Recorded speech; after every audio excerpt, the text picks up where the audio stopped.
Let's do some Q&A. We still have about half an hour for a Q&A session. You can ask me to clarify something if it didn't make sense to you. Something in the video, what was going on, why it was going on, how I got started, jail stories, whatever you want. I'm here to please. Somebody popped up back there first. So, for like, let's say I did want to become a vegetarian, like price range for a week amount of food versus somebody who eats meat and goes like Walmart or Target or Kroger to the grocery stores that aren't generally pushed towards vegetarians or vegans. What would be the difference in price? It's going to be cheaper. There's a big myth out there that it's more expensive to be veg, and let me explain this in a couple different ways. Now, first of all, the cheapest things on the market are cruelty-free and vegan. Rice, beans, lentils, pastas, things like that. Keep in mind, this is why poor people, impoverished people around the world, they're vegetarians. Eating meat is a luxury. It's only cheap in America because we subsidize the hell out of it. And I want you to put one thing into the equation that nobody ever wants to put into the equation. Health. Pharmaceuticals, hospital visits, doctor visits, all these pills, all the vitamins, healthcare. That stuff was not created for vegan. Those are meat-eating creations. I'm about to turn 40 in August. I have no healthcare. I take no vitamins. I see no doctor. I don't need to. I eat properly and I exercise. So if you put health into the equation, meat eating is the most expensive diet out there for sure. Also keep in mind, if you do buy processed foods, vegan or non-vegan, you always pay a little extra. If you pay Turtle Island Foods to make you a tofurkey, if you pay Lean Cuisine to make you some kind of meat dish, it's a little more pricier because somebody did it for you. So you can also, if you're really good in the kitchen, make this stuff on your own. I got a recipe section online. I also have a restaurant section and a grocery section too. So you can always look up that stuff. You can contact me, ask me, how do I make this favorite recipe of yours? I will track it down. My girlfriend too is a wonderful chef as well. So keep all those things into the equation. Let me say one more too. If you eat out, whether you eat meat or you're vegan, it's always a little more pricier too. So don't blame it on, I went to this vegan restaurant and it was pricey. Outback Steakhouse isn't so cheap either. And Longhorn Steakhouse and all these other places too. And if you eat out at restaurants, places like Subway, their veggie sub, when they're not doing their $5 special, the veggie sub is always the cheapest thing on their menu on Italian bread and it's vegan. If you go to Taco Bell, get a bean burrito without the cheese, you want to talk about dirt cheap, 99 cents. And I bring this up because students try to do this with me all the time. Gary, I understand what you're saying, but I'm broke. I'm a college student, only got $1, gotta go to McDonald's. Well, you can do the same nasty shit at Taco Bell too, okay? And I say nasty shit because if you eat at McDonald's, don't tell me you're eating for taste. Yes, sir? So how do you get the same meat taste for a vegan meal without using meat? Yeah, if you use the right combinations of vegetables and spices, you'd be amazed what you can mimic. For instance, there's a lot of mock fish that's out there. I was talking about the shrimp from that company. If you go to a website called Veggie World, V-E-G-I-E, 1G, veggieworld.com, they got fake lobster, they got cod, they got salmon, any fish product you're looking for, they use seaweed. Seaweed gives it a fishy smell and a fishy taste. You've all had a good portobello mushroom at some time too. If you hook up a portobello mushroom on the grill, it tastes awfully steaky. So they use mushrooms when they want to get a beef flavor too. The woman that runs my recipe section, Amy Ball, one of the best chefs that nobody knows about. I was passing through San Francisco a few years ago, and one of my perks for traveling is that I get to eat all over the country, and I know what's vegan, what's out there, so I stopped by her house, and she says, you want a vegan hard-boiled egg here? Actually, she didn't say vegan. You want a hard-boiled egg? I say, you kidding me? You got a vegan hard-boiled egg? What do you mean? There are no vegan hard-boiled eggs. She goes, I got one for you. She takes an avocado, slices it in half, takes half of it out. Think of an avocado. Think of a yolk that's been hard-boiled. The same texture. One's yellow, one's green. She takes the avocado, puts it on some vegan mashed potatoes that she made with hemp milk or rice milk, whatever her vegan milk of the day was, that mimicked the outside softness of the egg. She puts 2 dashes of salt on there and goes, take a bite. Holy shit. Vegan hard-boiled egg. So if you get really creative people in the kitchen, there are a lot of creative chefs out there, they can make anything taste like something else. So that's what they're doing. No chemicals. No chemicals. Yes? Some of these meat-alike foods, do they have to go to extra lengths, like add a lot of sodium or corn syrup? There's sodium in there for sure. Absolutely. And, you know, salt is something that gives things a lot of taste, so you might have to look out if you want to watch your sodium. But I don't want people to be concerned about sodium before you're concerned about animal protein, cholesterol, saturated fat, all the other things. It's kind of pointless. It's kind of like somebody smoking a cigarette in my face and going, hey, Gary, you should really smoke that weed. I'm like, what are you talking about? If you're doing something unhealthy, what's the point of trying to keep away something else that might be unhealthy for you? Yeah.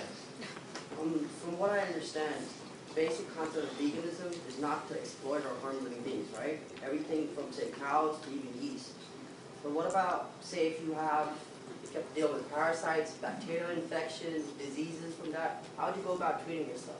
Yeah, self-defense is an acceptable form of protecting yourself. That's understandable, but say as a doctor in your profession, you have to go in there and you have to kill living beings. Kill what, bacteria? Yeah.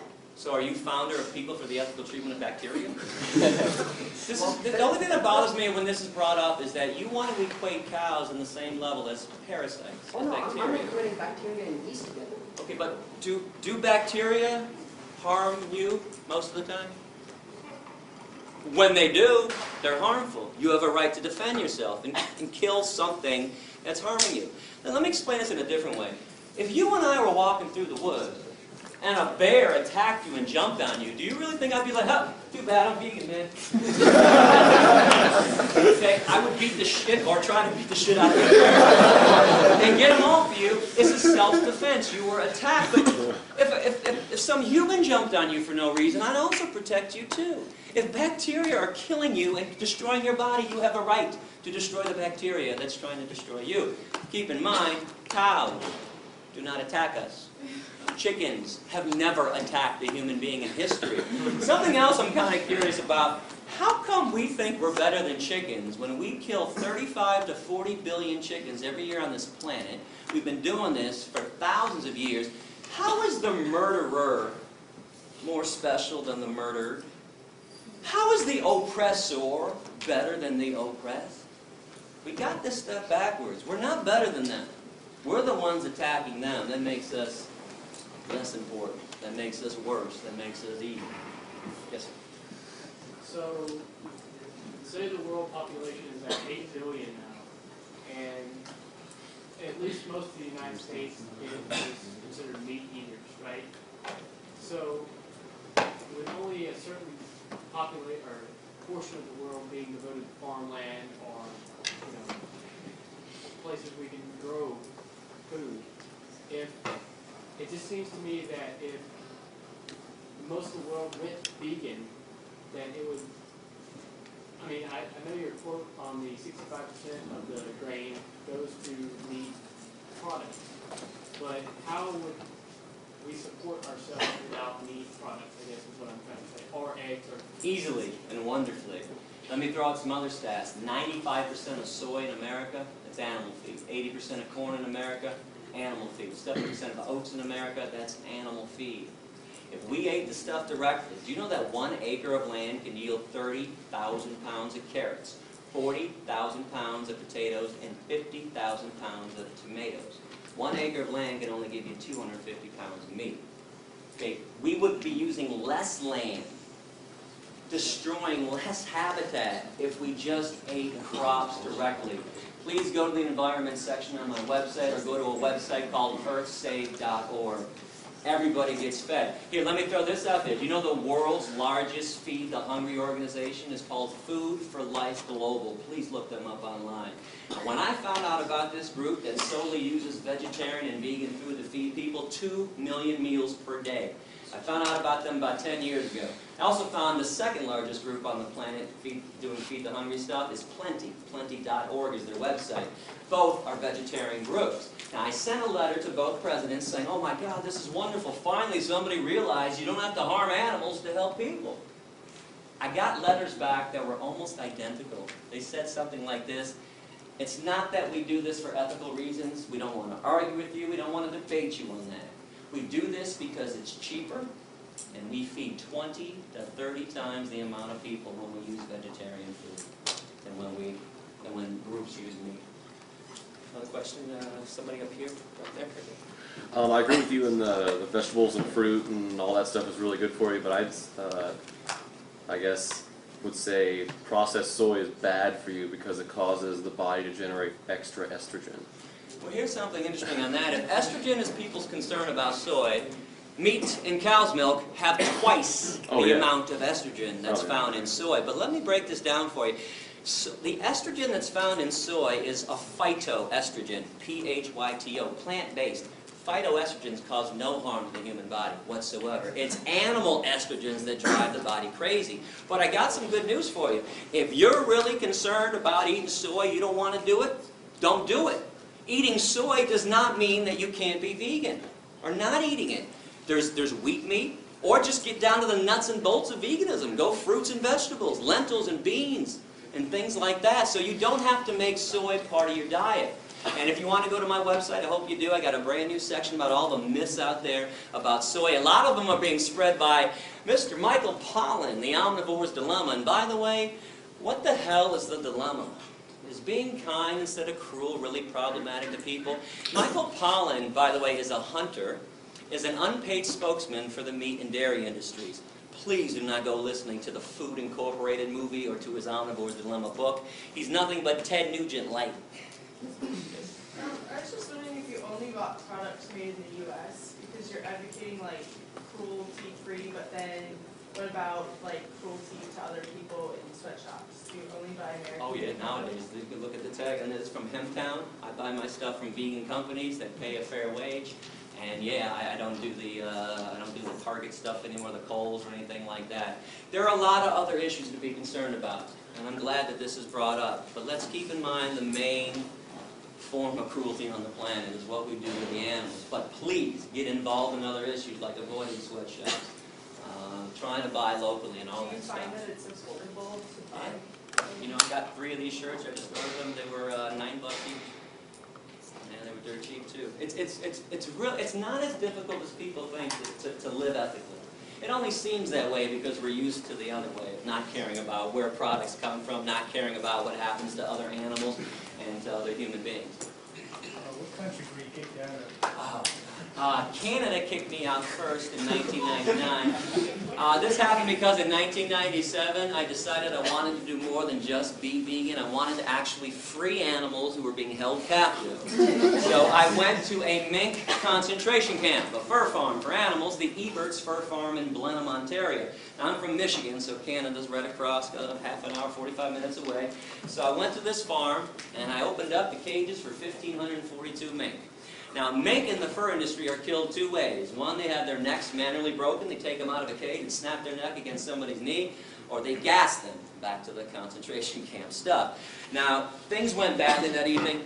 I was arrested, and quickly, 540 mink actually escaped that night. Holes were cut in the perimeter fence. There was a little dirt road. And then there were 600 acres of forest. That's all they had to do was get across the street, find a way out. Unfortunately, 1,000 mink never made it off the grounds. For that, they were doomed. All I can give them or anyone else would be a chance to be free. I mean, let's face it, if you were all being held in captivity, you were going to have your neck snapped, your skin ripped off your body so somebody else could make a pair of slippers. You'd all be going, man, I hope Gary's coming by tonight. Open up this damn cage, give me a chance. So I got arrested that night. I was put in maximum security, by the way. I was given a 6-month sentence. I did 77 days before they deported me and threw me out, made me persona non grata. And let me just tell you a quick little story, too. While I was in jail, I was with some pretty bad people, child molesters, rapists, murderers, people who tried to stab people. They were trying to teach me a lesson. They put me in one of the worst places around. So they put me in the unit on day 1, kind of a holding unit before they moved me to my unit. And there's a TV set on in the corner. And the alpha male's got the clicker, and he's 5, 5:30, 6, 6:30 news. Lead story in Canada that night. International terrorist Gary Yourofsky sent to jail tonight. Gary Yourofsky, international terrorist, sent to jail. I got international terrorist with every mention of my name. I'm from Michigan, it's Canada. I am now the local. So, I don't know anybody on day 1. I'm standing in the back of the cell, and they're all huddled around the TV. And they finally realize I'm in there with them. One guy's kind of standing like this, and he's looking around. Hey, that's the guy back there. It goes around, that's the guy back there. Now the alpha male gets in, he walks up to me, pretty big guy, he's like, you an international terrorist? I said, yeah. So that's fine, man, you don't look like an international terrorist. I said, maybe it's because I'm the exact opposite of one. Here's what I did. I freed some mink. They're going to have their necks broken. Now, the first thing he said to me, I preached a lot in jail. First thing everybody said to me was, what the hell's a mink? It's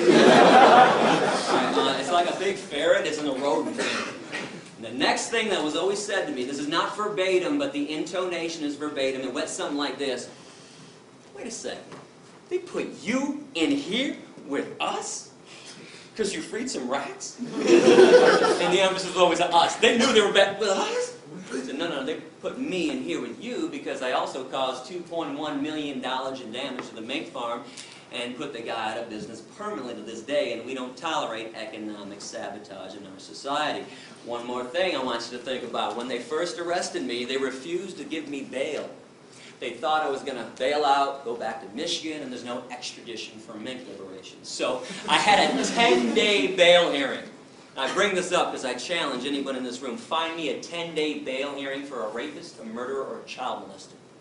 Won't do it, but the mink liberator gets 10 days. Now, on day 10, my attorney, Steve Rogan, found out that the same exact judge, Elaine Babcock, that had been denying me bail for 10 days, had just given a man from Michigan, 3 weeks earlier, $1,000 bail, second-degree criminal sexual conduct.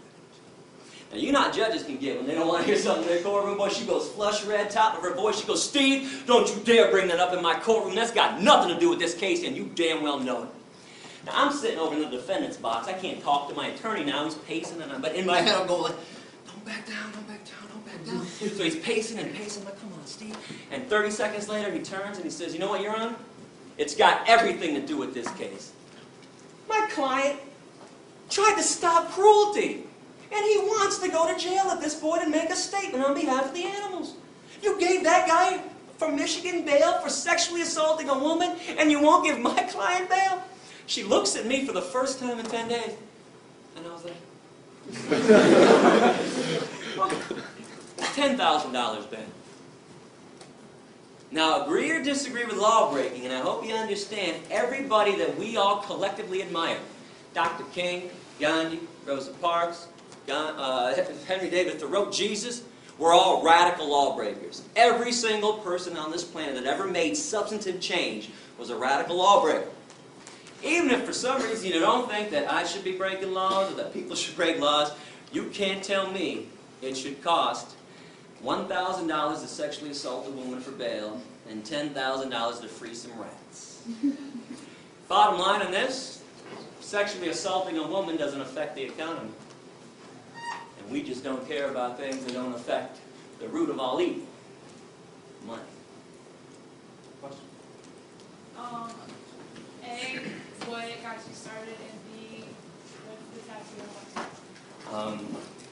Tattoo is me with a mask on holding a bunny rabbit, and it says Presto et Persto, which is Latin for I stand in front and I stand firm, and it says ALF, Animal Liberation Front, which is a group that goes around. There's no membership, but anybody that goes around and liberates an animal or destroys a place of torture is considered an ALF member.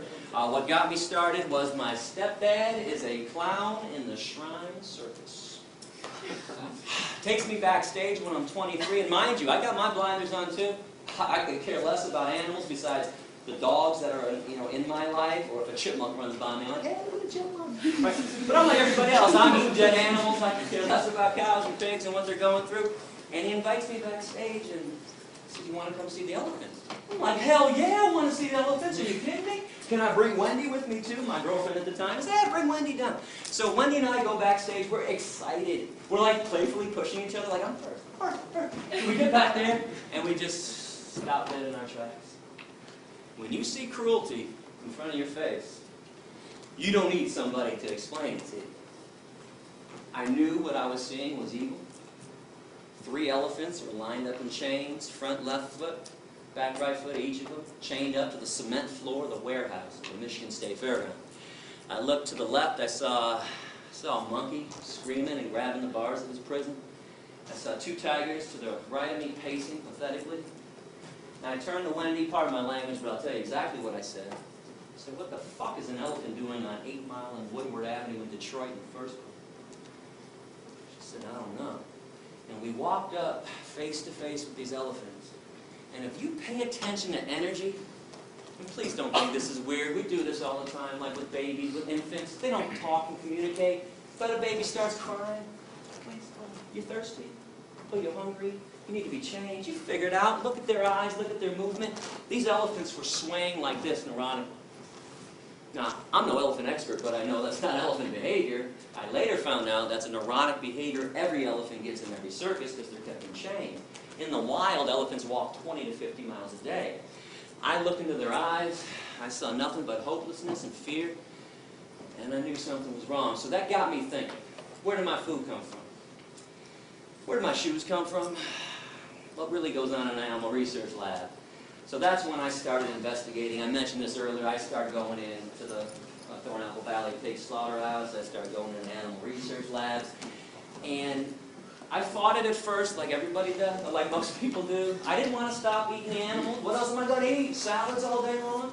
I mean, it's really like, there's a myth out there that all vegans live off of is iceberg lettuce and tomatoes. Okay, that's not true. But that's what I thought too. So anyways, the more I thought about it, the more I realized I was a hypocrite. And here's a paradox I want you to think about. Why do we call some animals pets and others dinner? Why do we fight for the rights of certain animals to be happy and loved and safe? Dogs and cats in America. But others, hey, slice their beaks off. Those damn hens, slice them off, fully conscious. Those pigs, those piglets, rip their testicles out. Screw them. There's a major hypocrisy going on. You can see the choice that I made. All I can ask you to do is put your head on your pillow every night knowing that you are not responsible for premeditated acts of cruelty. Again, the world is tough enough for us, and especially for the animals. Do we have to make it worse by eating them? There is no need in this day and age to be consuming any animal product whatsoever. It's time to let it go. So I noticed when I came in here that you were not a member of PETA. Why was that? Full disclosure, 2002 to 2005 in November, PETA funded my tour. I was never a PETA employee. I took money from them as a sponsor, independent contractor. I take money from anybody to do good things with it. I don't think it's wrong to take evil money and do good things with it. Now, PETA pulled their funding from me in November '05 because they told me that education isn't important. Really? It's the only thing that ever made the world a better place, was teaching somebody else about why they shouldn't discriminate and harm somebody else. But bottom line with PETA, the corporation that is PETA, with their corporate headquarters in Norfolk, Virginia, I'm a money taker and not a money maker. I told you during the speech, and I meant it, I have never once charged a school for a lecture. I've never once charged a professor to pay me to come to their classes. I've never once passed around a collection plate to students. I do not believe you should have to pay to learn about the truth. Now, PETA, it cost me about $64 grand a year to do this tour. 35 to 40s to travel, hotels, rental cars, food, gas. It's not cheap to live on the road 7.5 months a year. I take the rest so I can just live and pay my own bills, which is meager. It's a meager salary that I get for doing this. But in the end, the accountants came into PETA's headquarters, Ingrid Newkirk's offices. She's the founder and president of PETA, and said, you know, we've given Gary 64 grand for 3 years. That's $192,000. We also gave him $20,000 to put his speeches on DVD that he gave out for free to the students when he was supposed to charge them $10. When I first got these DVDs, people would always come up and say, hey, Gary, I want to share this with my boyfriend, my girlfriend, my dad, my sister, whatever. And I'd be like, oh, great, I got some DVDs. They're $10. And nearly every student would say, I'm broke. I'm a student. What do you mean $10? I'm like, oh, okay, here you go. So I gave out at least 95%, if not more, of my DVDs. Well, PETA found out about that. They were pissed off, and I used to say, you guys make $25 million a year. You can't give out a couple thousand DVDs to people that are actually now begging to learn more about animal rights and veganism. So that, obviously ended our relationship when they pulled their funding from me. But something else, I always condemned PETA when I first started, while I took their money, and now that I don't take their money, I still condemn them. They exploit women. Their tactics are so ridiculous. They're always looking for a naked woman. Like Pam Anderson. They want to put Pam Anderson's boobs on billboards all the time. Now listen, I dig that Pam Anderson cares about animals, honestly. But her boobs don't make anybody go vegan. Now when I used to bring this up with Ingrid, she used to say, do you know how many people see those billboards than see your speech? I'm like, oh, it's not even close. Millions more. Are you telling me guys are walking through Times Square, New York City, there's Pam on a billboard, and they're going, holy shit, look at those tits. Let's get some tofu. There's no. Listen. I understand why sex is used, why women are exploited to sell products. I don't like it. But if you tell guys, spray this on, and 12 women are gonna tackle you in the hallway and have sex with you, boy, guys, or I'll give me some Axe, spray it all over me. You tell a guy you're gonna get laid if you buy a Harley. Boy, guys want to go get a Harley. But you show Pam Anderson's boobs, nothing. In, out. Doesn't do anything. And there's a lot more horrible things going on in PETA. I actually have an essay on my website. If you click on other animal rights issues, I have an essay entitled What's Wrong with PETA and What's Wrong with the Humane Society of the U.S., which is nothing but an animal welfare group that doesn't want to see the free animals at all. That's question. Here, I'll go back there. You mentioned the pet thing earlier. How do you feel about if you have pets that are carnivores and feeding them meat? Bad idea. Now, let me preface this. I do not challenge anybody's love for their dog or cat. If you're a sane person, sane people who have dogs and cats, treat them like family members, unlike Michael Vick. But you brought up a major problem with them. Now, number one is they're carnivores. Now, this means we have to enslave and kill more cows, pigs, chickens, turkeys, and fish to feed the dogs and cats that we like more than the cows and the pigs. Now, hear me on this. I don't care what carnivores do on their own in the wild. Couldn't care. I got the Planet Life series, Planet Earth series. I watched the National Geographic. I can watch a lion tear up a zebra to pieces. Doesn't bother me. But we have no business killing on their behalf. And I'll explain this in a simple way. Who's got a cat? Somebody's got to have a cat in front of somebody? Did you ever go outside and kill birds for your cat? No, it brings them back. Thank you. Cat does it on his own.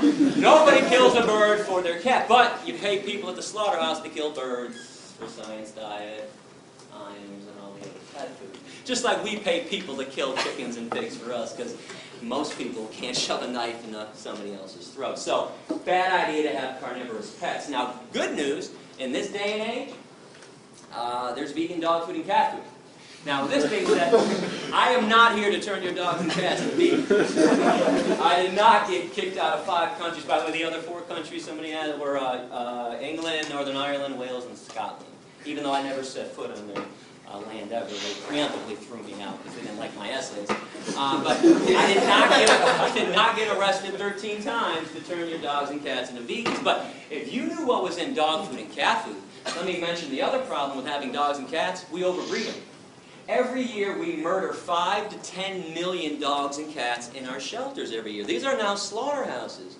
So there needs to be a moratorium too until every cage is empty. But those 5 to 10 million dogs and cats in shelters that we kill every year, raise your hand if you think they end up in a landfill. Wrong. Once a week, the rendering truck comes around, picks them all up and grinds them up and sells them to Science Diet, Alpo, and Iams, and all the pet food companies.